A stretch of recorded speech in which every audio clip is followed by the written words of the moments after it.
Querida iglesia, que la gracia y la paz de nuestro Señor Jesucristo sea con todos ustedes esta mañana. Dios les bendiga. Qué alegría poder vernos en esta mañana, como una vez más, como una familia de fe, como un pueblo que Dios ha sostenido con su misericordia y que gracias a Dios podemos estar aquí, impactar este sector de Suba. Bueno, gracias por su constancia, por su amor, por su testimonio, que Dios sigue obrando en cada uno de nosotros. Vamos a ir a la palabra. Estamos predicando acerca del Evangelio de Mateo y hemos llegado al Sermón del Monte, capítulo 5 al 7, y podríamos ponerle a esta parte de la Biblia viviendo el reino de Dios en nuestro corazón, ¿no? Jesús pronunció el Sermón del Monte frente a una multitud de personas, de pescadores, de agricultores, de señoras de casa, de campesinos, de madres, de jóvenes y ancianos. Dice la Biblia que Jesús subió al monte y empezó a hablar a todos, ¿no? Eran personas que vivían su vida diaria en el quehacer de la vida diaria, ¿no? Vivían judíos muy observantes de su vida religiosa, muy observantes de la ley y que estaban sometidos por los romanos y llevando un poco de carga en su corazón, ¿no? Hemos avanzado los primeros 20 versículos del capítulo 5 y hoy vamos a abordar el versículo 21 al 26 de Mateo capítulo 5. Pero antes de ir al versículo 21 al 26, quisiera conectar la prédica con lo que enseñó la pastora Rocío el domingo pasado. ¿Alguien recuerda cómo se llamó el mensaje de hace 8 días? ¿Cómo seremos llamados en los cielos? ¿No? Y el versículo 20 con el que ella cerró es la base de lo que va a ocupar el resto del capítulo 5 del sermón de Jesús. Por eso quiero que leamos ese versículo. Voy a leerlo. Dice Mateo capítulo 5 versículo 20: porque les digo a ustedes que no van a entrar en el reino de los cielos a menos que su justicia supere la de los fariseos y la de los maestros de la ley.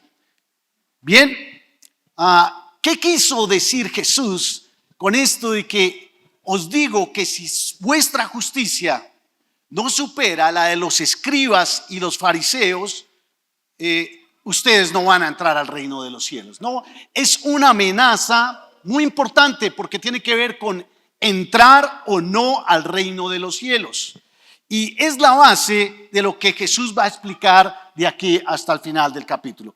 Y muy rápido voy a conectar este versículo. Jesús habla allí de unas personas, habla de los escribas y de los fariseos. ¿Quiénes eran los escribas y los fariseos? Los escribas básicamente eran unas personas que ejercían un oficio muy sencillo. Lo que ellos hacían era escribir. Escribían la ley o escribían la Biblia que ellos conocían hasta entonces, que era la Biblia del Antiguo Testamento, lo que nosotros tenemos como el Antiguo Testamento. Y ellos lo tenían dividido en 3 secciones, ¿no? La ley, que la llamaban la Torá, los 5 primeros libros, los escritos, que eran los otros libros, y los profetas, donde estaban los profetas menores y los profetas mayores que nosotros tenemos en nuestra Biblia. Por eso en algunas partes aparece que Jesús dice desde la ley hasta los profetas. Es como si nosotros decimos desde Génesis hasta Apocalipsis, toda la Biblia que ellos conocían. Pero antes no habían fotocopiadoras, no había cámaras, no. Entonces no había imprenta. Entonces lo que hacían los escribas era que escribían palabra por palabra lo que decía la Biblia, palabra por palabra, y dedicaban toda su vida a eso, dedicaban toda su vida a escribir palabra por palabra la Biblia, tanto que llegaban a aprendérsela, ¿no? Llegaban a memorizarla. Eran unas personas muy respetadas, eran unas personas muy valoradas, porque además, como conocían la Biblia, cuando había alguna discusión o algún pleito, el pueblo acudía a ellos que conocían la Biblia para que ellos dictaran qué se debía hacer. Los otros que Jesús menciona son los fariseos. Los fariseos eran básicamente un grupo religioso, eran una ideología, ¿no? Enfatizaban la obediencia estricta a la ley. La conocían también, pero además de que habían estudiado, dedicado su vida a estudiar la ley, a estudiar la Biblia, lo que hacían los fariseos es que empezaron a decir cómo debía aplicarse en el día a día. Y ellos sacaron muchas normas, más de 600 normas, que implicaba cómo era la interpretación de la ley y cómo la debían aplicar en la vida diaria. Ahora, estas personas, aunque nosotros leemos hoy y dice los fariseos y los escribas y decimos, no, son los que mataron a Jesús, en su época eran unas personas muy admiradas, eran unas personas que a los ojos del pueblo eran admirados, eran respetados, eran unas personas que eran ejemplo de devoción, ejemplo de espiritualidad, eran sus líderes religiosos. Ahora, usted se imagina el impacto que tiene en el pueblo cuando Jesús les dice, si vuestra justicia no es mayor que la de tus líderes religiosos, no van a entrar al reino de los cielos. Y cuando Jesús dice que sea mayor, quiere decir que sea mejor o que sea mucho más, ¿verdad? O que la de ellos no era suficiente para entrar al reino de los cielos. Ahora, dicho esto, Jesús dice que vuestra justicia. La justicia tiene que ver con declarar a una persona justa, ¿sí? Cuando un juez ante algo declara a una persona justa. Pero también tiene que ver con una virtud. Cuando decimos que esa persona es justa, ¿no? Que ejerce bien la justicia. Ahora, cuando hablamos en la Biblia, cuando vamos en la Biblia al término justicia, tenemos que ver que Jesús, muchas veces, cuando nosotros venimos a Jesús y confesamos nuestros pecados, somos declarados justos. Por eso dice que somos justificados por medio de la fe. Somos declarados justos. Pero una vez soy declarado justo, empiezo a caminar con Jesús. Y esa vida, ese caminar con Jesús, es lo que desarrolla en mí un carácter justo. Y Jesús va a empezar a hablar ahora de ese caminar en fe, de ese caminar en Jesús. ¿Cómo tiene que ser nuestro día a día que caminamos con Jesús desarrollando unos valores justos? Ahora sí, con esta apertura, con esta introducción un poco teológica y doctrinal, vamos a leer el versículo 21 al 26 del que vamos a estudiar esta mañana. Voy a invitarle para que se coloque en pie, para que no se vaya a quedar ahí dormido. Mateo capítulo 5, versículo 21 al 26. Ustedes han oído que se dijo a sus antepasados, no mates. También se les dijo que todo el que mate quedará sujeto al juicio del tribunal. Pero yo digo que todo el que se enoje con su hermano quedará sujeto al juicio del tribunal. Es más, cualquiera que insulte a su hermano quedará sujeto al juicio del consejo. Y cualquiera que le diga insensato quedará sujeto al fuego del infierno. Por lo tanto, si estás presentando tu ofrenda en el altar y allí recuerdas que tu hermano tiene algo contra ti, deja tu ofrenda allí delante del altar. Ve primero y reconcíliate con tu hermano y luego vuelve y presenta tu ofrenda. Versículo 25, si tu adversario te va a denunciar, llega a un acuerdo con él lo más pronto posible. Hazlo mientras vayan de camino al juzgado, no sea que te entregue al juez, el juez al guardia y te eche en la cárcel. Te aseguro que no saldrás de allí hasta que pagues el último centavo. Amén y amén. Mis hermanos, el mensaje de hoy tomado del Sermón del Monte nos recordará que el problema no siempre está fuera de nosotros, sino que muchas veces, la mayoría de las veces, está dentro de nosotros. Que el enojo, el resentimiento, en aquellos que matan sin usar un arma, es algo que tenemos que corregir.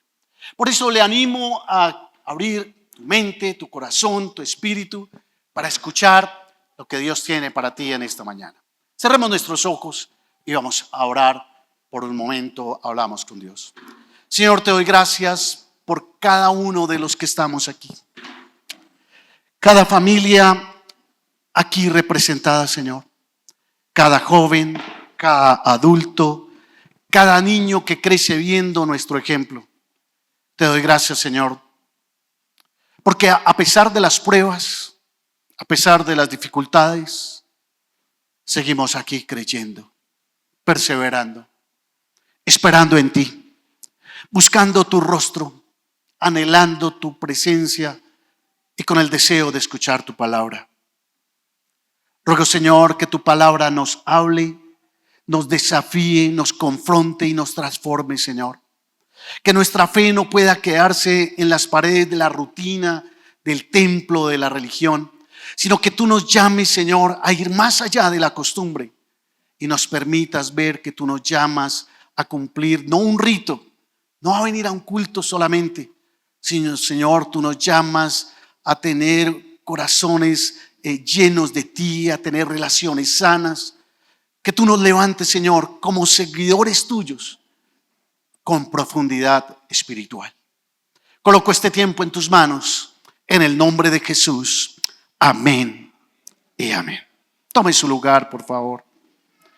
Yo quiero abordar este tema bajo el título Cuando el enojo mata, el llamado de Jesús a la reconciliación. Cuando el enojo mata. Gracias.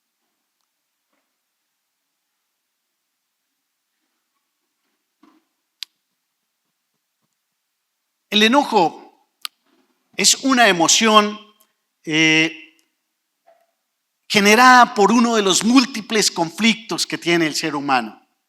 Ahora bien, yo no necesito ampliar mucho sobre los conflictos en que vivimos, porque creo que todos hemos visto las noticias y en los últimos años podemos afirmar que estamos viviendo en momentos, un tiempo de conflictos constantes, ¿no? Esta semana, en los últimos meses, sí que hemos escuchado conflictos, ¿no? Conflictos entre naciones, conflictos entre líderes, que a veces uno no sabe realmente si estos hombres piensan en ellos mismos o piensan en la responsabilidad que han adquirido al estar liderando un país o una nación o un pueblo. Conflictos a todo nivel, ¿no? Conflictos por las diferencias religiosas, conflictos por el poder económico, conflictos por el orgullo de los gobernantes, por ideologías políticas. Podríamos decir que realmente vivimos en medio de conflictos. Pero además de esos conflictos que uno puede decir que son muy globales, que son muy fuera de nosotros, también vivimos conflictos entre nosotros, ¿no? Conflictos familiares, conflictos entre esposos, entre padres e hijos, entre hijos con los padres, entre hermanos, entre vecinos y, ¿por qué no decirlo?, conflictos entre líderes dentro de nuestra iglesia o entre nosotros que asistimos a la misma congregación. Los conflictos generan malos entendidos, distancia, silencios, divisiones y, como dije antes, no solamente a nivel nacional, sino también a nivel familiar. Discusiones sin perdón, reclamos de derechos y muchas veces corazones llenos de heridas, llenos de resentimiento, llenos de motivos y como que, aunque estamos todos muchas veces bajo el mismo techo, uno está ahí sentado, callado, porque definitivamente hay una atmósfera de conflicto que, aunque no la vemos, la sentimos. Pasa en la casa, pasa en el trabajo y, ¿por qué no decirlo?, pasa acá entre nosotros. Como que a veces no queremos llegar a casa. Como que venimos a la iglesia, pero ya hemos comprado un sector de la iglesia donde nos sentamos, lejos de aquellas personas con las que no queremos cruzarnos, o con la que simplemente hay un silencio y hay una distancia que se generó en algún momento por un conflicto de aquellas razones que acabo de mencionar. Jesús nos habla hoy como habló entonces, invitándonos a reconocer que matar va más allá de dejar un cuerpo sin vida, sino que es un acto interno que nace en el corazón, y que un corazón lleno de enojo es un corazón que mata, y que lo que Él plantea es una vida de reconciliación, de unidad. Ahora, basado en estos versículos que acabamos de leer, quiero que veamos 3 verdades que podemos extraer de estos versículos que seguramente nos desafían a cómo manejar nuestros conflictos que se presentan día a día. La primera verdad es: no matarás. El enojo como raíz de la muerte, no el enojo que mata. Jesús dijo en el versículo 21 y 22: ustedes han oído que se dijo a sus antepasados, no mates, no matarás. Está en Éxodo 20:13.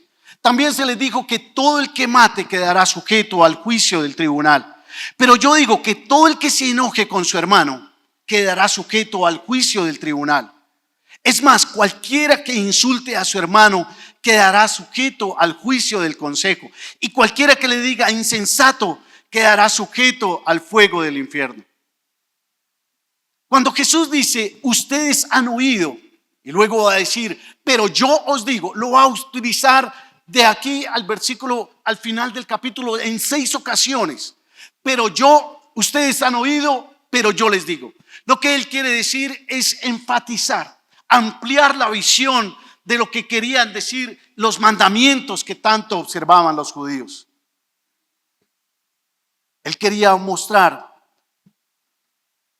que la condición del corazón mostraba la profundidad del cambio y que la conducta era lo que debía cambiar la comunión con Dios. Los judíos conocían el 6º mandamiento, nosotros también, no matarás. Para ellos, igual que para nosotros hoy, la justicia se cumplía cuando había un homicidio físico, ¿no? Cuando había un cuerpo muerto. Pero Jesús profundiza el sentido del mandamiento y muestra que el pecado comienza antes de tener un cuerpo muerto, que el pecado comienza en la intención del corazón y claro, antes de matar físicamente, y es una progresión. Antes de matar seguramente habrá ira, habrá enojo, habrá maltrato verbal, habrá agresión física. En el idioma original, la palabra enojo describe una ira persistente, un resentimiento que se guarda y que se alimenta con el tiempo. Cuando Jesús menciona los insultos, está refiriéndose a expresiones que significan vacío, sin valor, maldito. Y en una cultura donde la honra era vital, insultar a alguien era arrebatarle su dignidad y matarlo socialmente. Eso es lo que quiso decir Jesús. Los fariseos y los escribas se consideraban justos porque ellos no mataban a nadie. Sin embargo, ellos por su estatus social, por su clase social, discriminaban a los demás. El odio y el desprecio son homicidio delante de Dios. Los pobres y humildes comprendieron que la santidad no dependía de rituales, sino de un corazón libre de ira. Jesús esperaba que entendieran que el reino de Dios comienza dentro del alma con un espíritu reconciliado y con un corazón limpio. Bueno, ¿qué quiere decir este mensaje para nosotros hoy? Hoy este mensaje nos confronta. Como mencioné antes, vivimos en una sociedad de conflictos. Nuestra sociedad justifica la ira, ¿no? Uno dice, bueno, yo tengo derecho a estar molesto, tengo derecho a estar enojado. Sin embargo, un enojo no resuelto a tiempo es una raíz de muerte y de amargura con el tiempo. Cuando no tratamos el enojo a tiempo, eso va a destruir nuestra paz, nuestra tranquilidad, va a apagar el amor, va a matar matrimonios, va a matar relaciones, va a matar familias, va a destruir ministerios. Cuando nosotros no tratamos el enojo a tiempo, entonces vamos a empezar a manifestarlo no con armas, sino con palabras, con insultos, con palabras de grueso calibre, ¿no? Con indiferencia, con distancia, con silencios. El enojo no procesado se va convirtiendo en resentimiento. Y ese proceso puede parecer silencioso, pero dentro se va secando la vida emocional, la vida espiritual y muchas veces la vida física.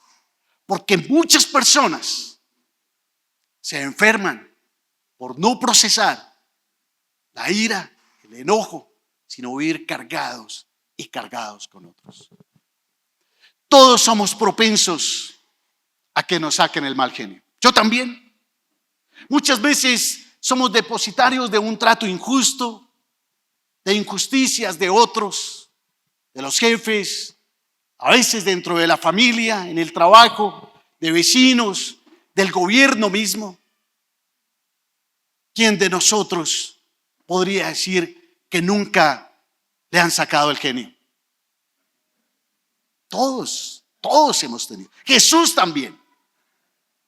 En una ocasión Jesús llega al templo y ve que su templo se ha convertido en un mercado.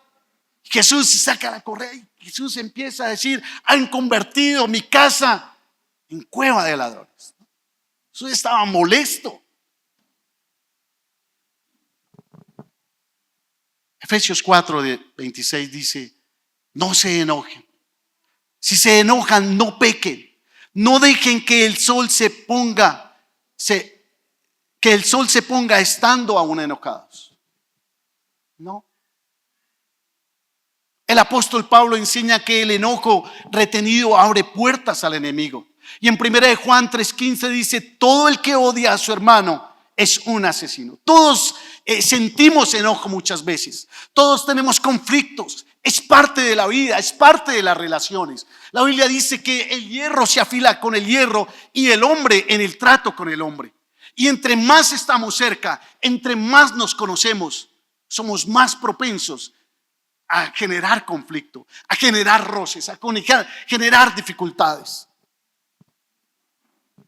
Porque entre más nos conocemos, es más difícil ceder y tolerarnos. Jesús no está hablando de emociones pasajeras, sino de corazones endurecidos. Él quiere que miremos hacia adentro de nosotros y permitamos que su Espíritu Santo sane nuestras heridas escondidas. Y si hay rencor, si hay odio, si hay falta de perdón, Él quiere sanarnos hoy. Él quiere sanarnos hoy.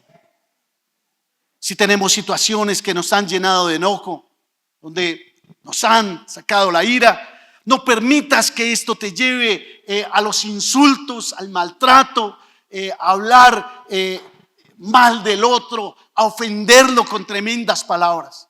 Santiago 3:9 y 10 dice: con la lengua que bendecimos a nuestro Señor y Padre, y con ella maldecimos a la persona creada a la imagen de Dios.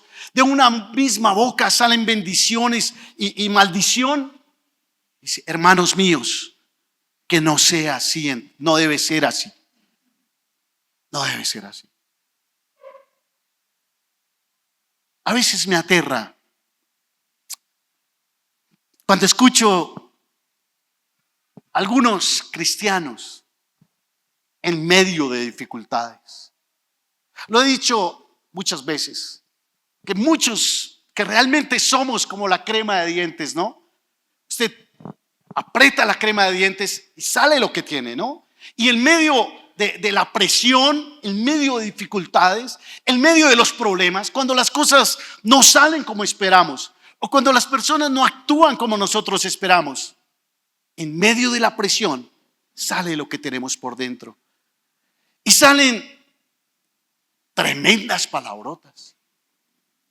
Pues la Biblia está diciendo que como con esta misma boca que venimos aquí y cantamos y alabamos a Dios, con la misma maldecimos al hombre que es nuestra persona cercana, que está hecha a la imagen de Dios. No debe ser así entre nosotros, dice la Biblia. No debe ser así entre nosotros. La secuencia es conflictos. Me enojo, insulto, me lleno de rencor, me cargo y no necesito enterrar el cuchillo en la otra persona, sino que muero emocionalmente y espiritualmente. Y muchas veces no cometo homicidio, no mato a otro, sino que cometo un suicidio porque me muero yo, con todo el rencor y todo lo que guardo en el corazón. El llamado en esta mañana es a tener un corazón perdonador. Deja que la paz de Dios entre en tu corazón y sane todo lo que hay ahí, que te roba la sonrisa, que te amarga la vida, que te saca de ira, que cada vez que recuerdas a esa persona o esa situación, te llenas de tristeza, te llenas de motivos, porque tienes un enojo que no has procesado en tu corazón.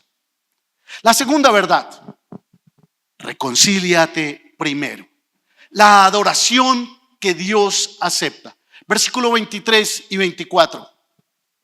Dice, Jesús continúa diciendo: por lo tanto, si estás presentando tu ofrenda en el altar y allí recuerdas que tu hermano tiene algo contra ti, deja tu ofrenda allí delante del altar. Ve primero y reconcíliate con tu hermano.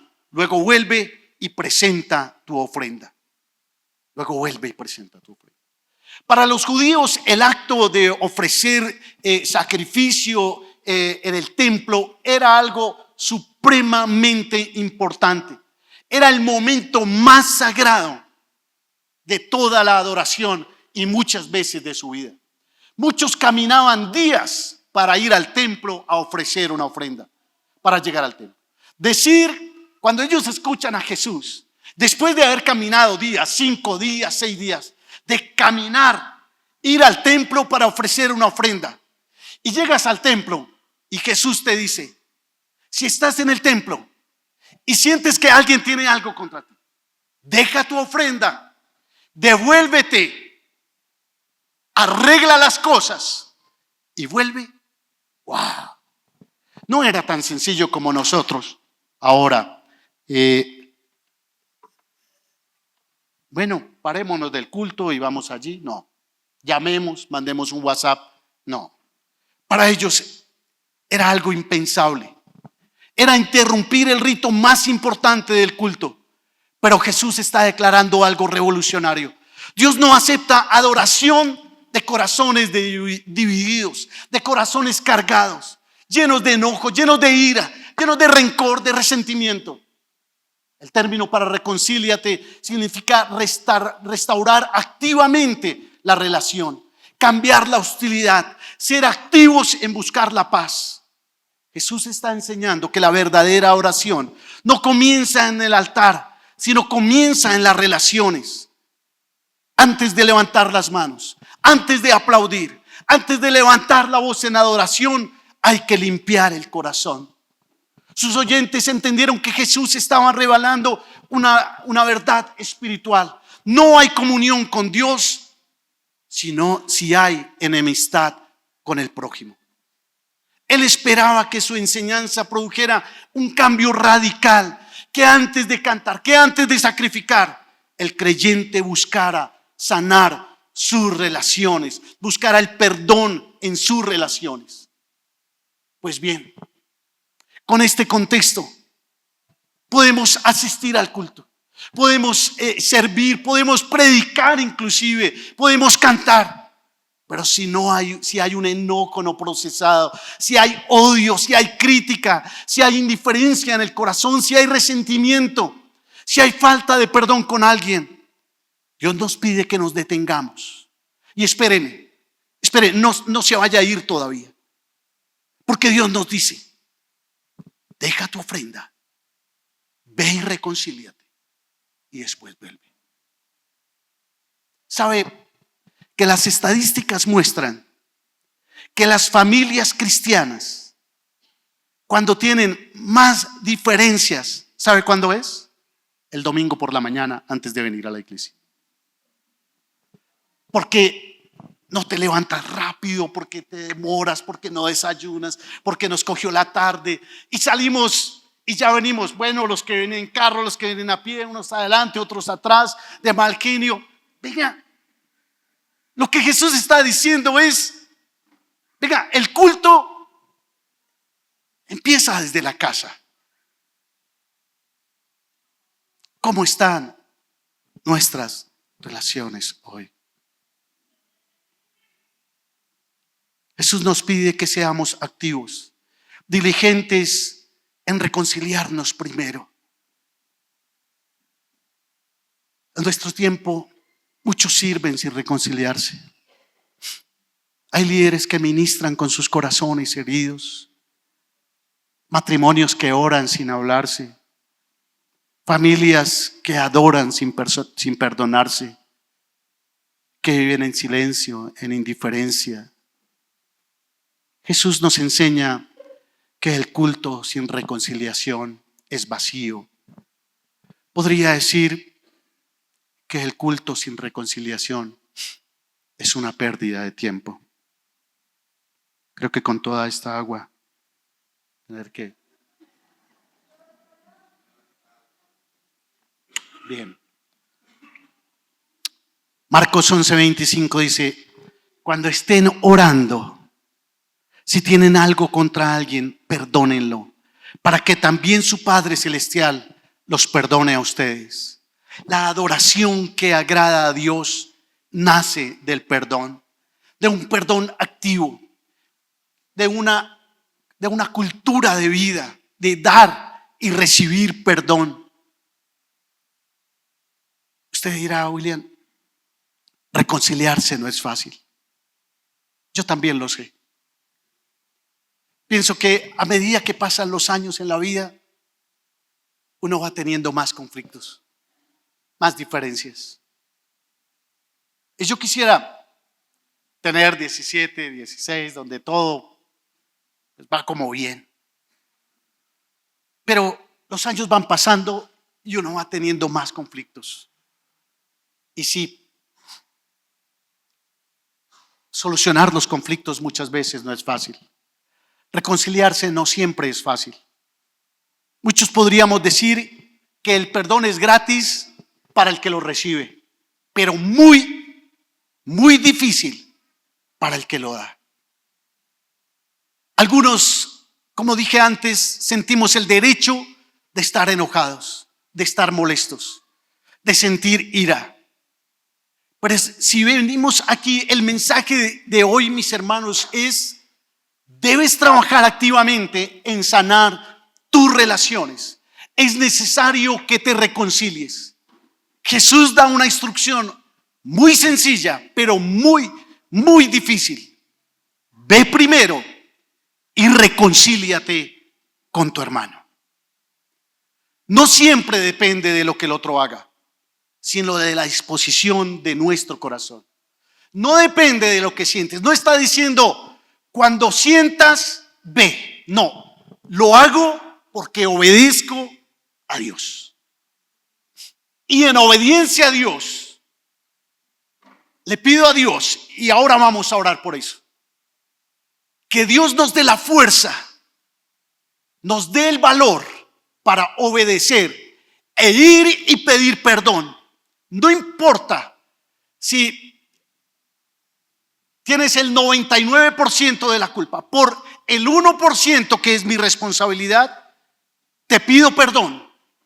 Y con eso no soy un tonto. Con eso soy libre. En el nombre de Jesús. Y te digo, te perdono en el nombre de Jesús. Y sano mi relación. Y ahora sí vengo y ofrezco una ofrenda a Dios.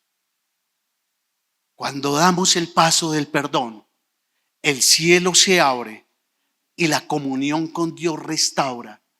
Y después de reconciliarnos, veremos como nuestra ofrenda, sube como olor grato delante de nuestro Dios. La tercera verdad, ponte de acuerdo pronto, la urgencia del perdón. Versículo 25 y 26. Jesús concluye diciendo: llega pronto a un acuerdo con tu adversario mientras vas por el camino. No sea que te entregue el juez al juez y el juez al guardia y te eche en la cárcel. Te aseguro que no saldrás de allí hasta que pagues el último centavo. En los tiempos de Jesús, los conflictos legales por deudas eran muy comunes.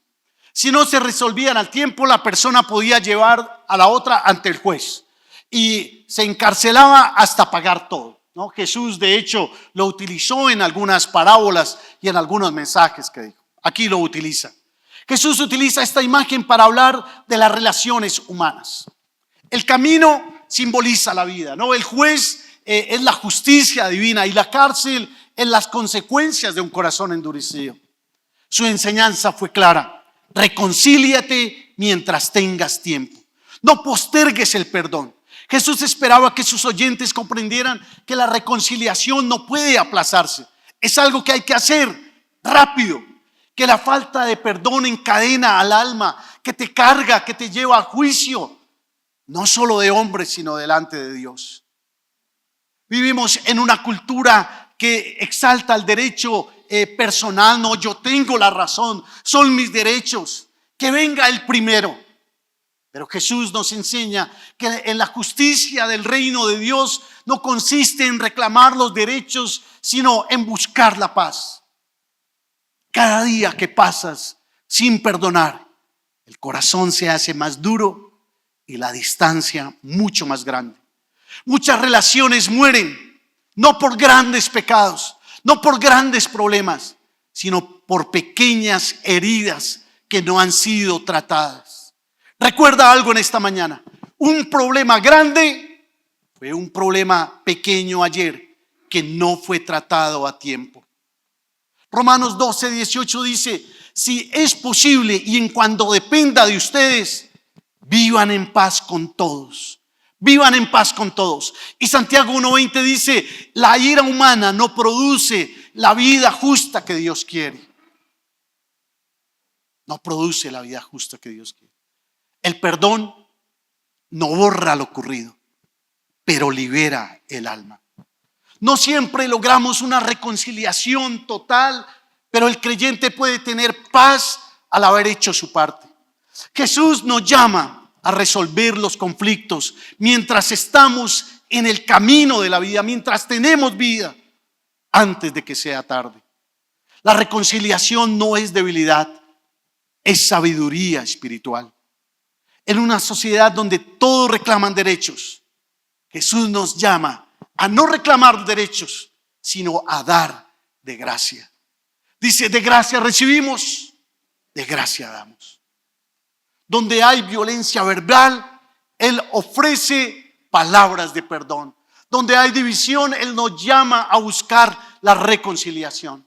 El reino de Dios no se establece con la fuerza ni con venganza, sino con humildad, con misericordia y con paz.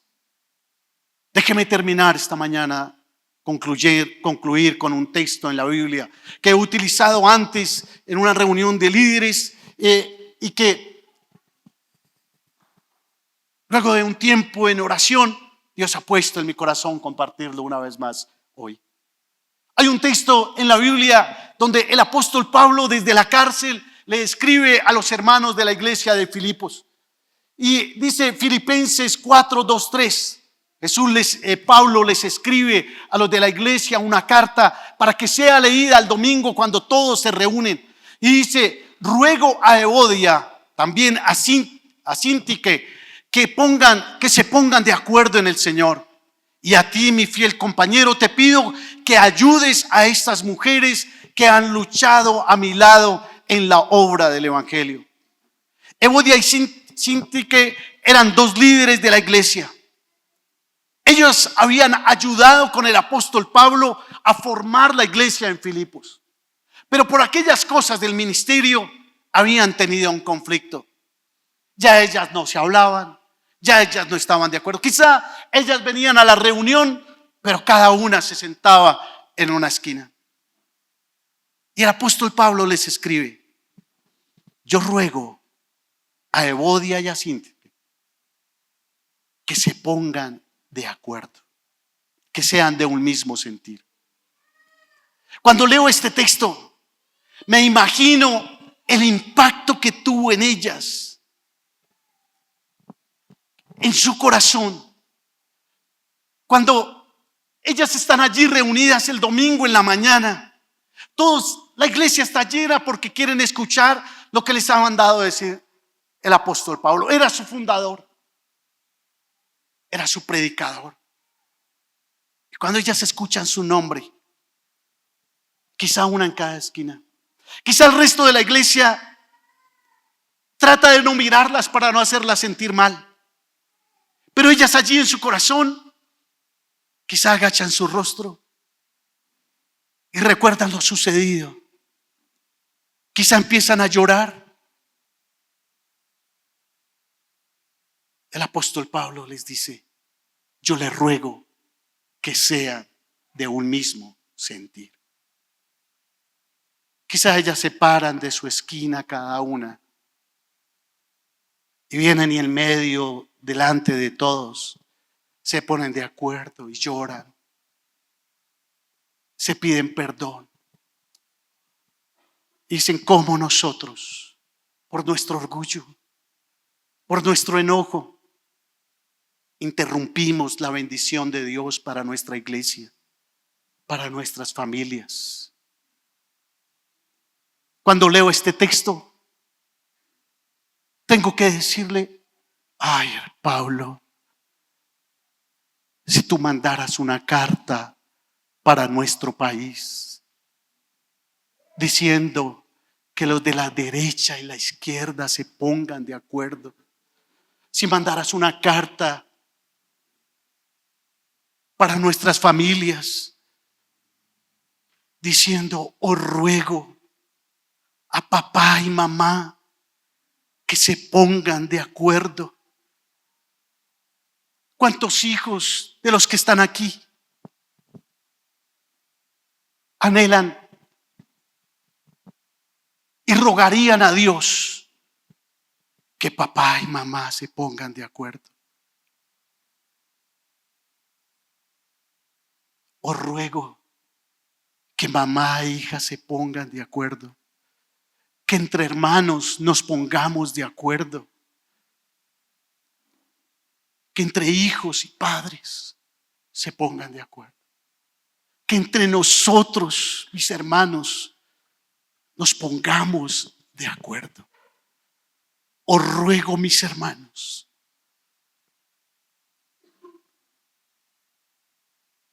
os ruego, líderes en esta iglesia, que seamos de un mismo sentir. ¿Cuánto necesitamos la reconciliación y la unidad entre nuestras familias, entre nuestra iglesia, en nuestro país? Dejar de pelear por el poder, por quien manda, por quien tiene la razón. Dejar el enojo que mata, ponerlo de lado y tender puentes y permitir que el perdón por lo dicho o por lo hecho o por lo dejado de hacer sea dado y recibido. Que la reconciliación, mis hermanos, sea parte de nuestra vida. Y sí, ¿por qué no poder decirlo? Que aprendamos a poner la otra mejilla, como dijo Jesús. A cualquiera que te hiere en la mejilla derecha, vuélvete también la otra.